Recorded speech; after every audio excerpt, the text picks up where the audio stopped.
अस्सलाम वालेकुम, welcome to my YouTube channel. तो आप सब भाइयों का इस मेरे छोटे से व्लॉग में खुश आमदीद।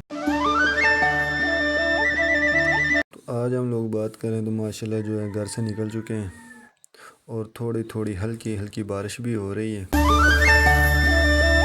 सुना चाचा। आज का मौसम जो है माशाल्लाह बड़ा प्यारा है और ठंडा ठंडा है।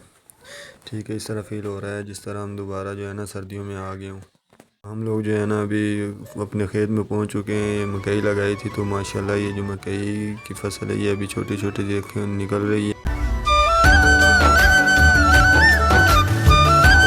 तो माशाल्लाह जो है ना मौसम बहुत ठंडा है, आप देख भी सकते हैं। और बादल चेक करेंगे, बादल किस तरह गिने और छाए हुए हैं। ये बारिश आएगी उम्मीद तो है, और अल्लाह खैर करे, अल्लाह करे रहमत की बारिश हो। तो आप सब भाइयों का जो है ना इस व्लॉग में आने का भी शुक्रिया, और इस वीडियो को वॉच करने के बाद आप लोग जो है ना इस चैनल को सब्सक्राइब भी लाजमी करें। शुक्रिया आप सब भाइयों।